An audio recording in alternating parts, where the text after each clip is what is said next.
Hello student. तो आज हम लोग एक और क्वेश्चन सॉल्व कर रहे हैं। इसमें कह रहा है क्या, द वैल्यू ऑफ म्यू का वैल्यू निकालना है for which the straight line ये दे रखा है। तो ये स्ट्रेट लाइन नोट करता हूँ। एक स्ट्रेट लाइन का इक्वेशन ये दे रखा है 3i माइनस का 2j और माइनस का 4k प्लस लैम्डा 1 फिर आई कैप माइनस जे कैप प्लस म्यू के कैप। एक तो लाइन का इक्वेशन ये दे रखा है और दूसरा जो है दे रखा है ये r vector equals to 5i minus 2j plus k plus lambda 2 into i cap plus mu j cap plus 2k cap. तो ये दो लाइन का इक्वेशन दे रखा है। अब कह रहा है क्या कि अगर यह दोनों कोप्लेनर है तो बताइए कि म्यू का वैल्यू क्या होगा। तो म्यू का वैल्यू अपने को निकालना है। तो ये देखिए, यह इक्वेशन अगर मैं देखता हूँ ये आर वेक्टर का, तो इसको अगर कार्टेशियन फॉर्म की बात करें तो यह वाला जो पॉइंट होगा, यह वाला जो वेक्टर है, इससे पॉइंट निकलता है। मतलब x1 जो है उसका वैल्यू तो क्या होगा 3, y1 जो है उसका वैल्यू हो जाएगा -2 और z1 जो है उसका वैल्यू हो जाएगा -4। और इससे जो है वो डायरेक्शन रेशियो पता चलता है।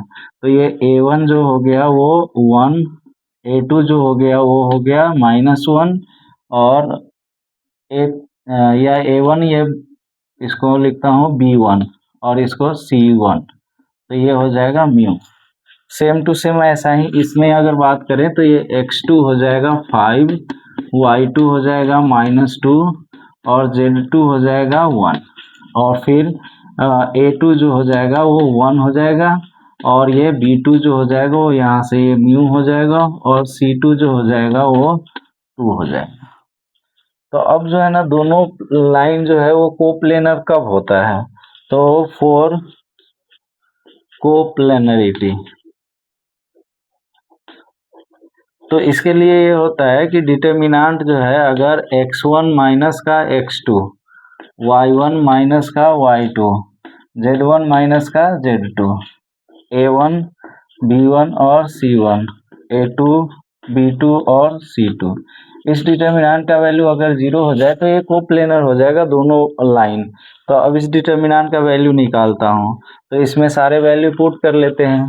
तो ये x1 जो है वो 3 माइनस x2 है ये 5, फिर y1 तो y1 है माइनस का 2 और y2 है माइनस का 2, तो ये माइनस माइनस फिर क्या हो जाएगा प्लस का 2, फिर z1 है माइनस का 4, z2 है 1 तो ये -1, फिर a1 तो a1 हो गया यहाँ पे 1, b1 हो गया माइनस का 1, c1 हो गया म्यू, फिर a2 तो a2 हो गया 1, b2 तो ये म्यू और c2 तो ये 2।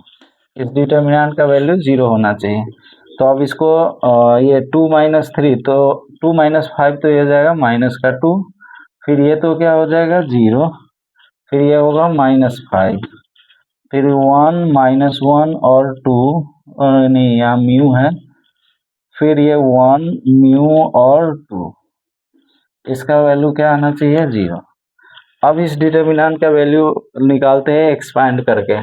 तो यहाँ से अपने को मिलेगा ये इसके अलोंग एक्सपैंड करते हैं इसको, तो ये माइनस का 2, अब इस कॉलम और इस रो को छोड़ देंगे तो ये आएगा माइनस का 1 म्यू और फिर म्यू और ये 2, फिर ये 0। अब इस कॉलम और इस रो को छोड़ देंगे तो 1 म्यू, फिर ये 1 और ये 2, फिर अब प्लस का ये -5। अब इस कॉलम को और इस रो को छोड़ दो तो 1 -1 फिर 1 और म्यू हो जाएगा इक्वल्स टू 0।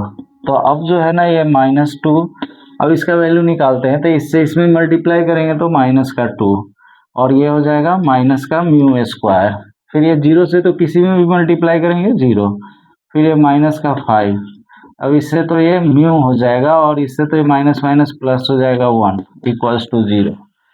अब यहाँ से ये माइनस माइनस प्लस का 4 और ये भी प्लस का 2 म्यू स्क्वायर, फिर ये माइनस से तो ये माइनस का 5 म्यू, फिर ये माइनस का 5 इक्वल्स टू 0। तो यहाँ से आ गया आपका 2 म्यू स्क्वायर और ये माइनस का 5 म्यू और ये 4 और ये माइनस 5, तो माइनस 1 इक्वल्स टू 0। तो ये जो है म्यू का क्वाड्रेटिक इक्वेशन बन गया। तो अब यहाँ से इस क्वाड्रेटिक इक्वेशन को सॉल्व कर लेंगे।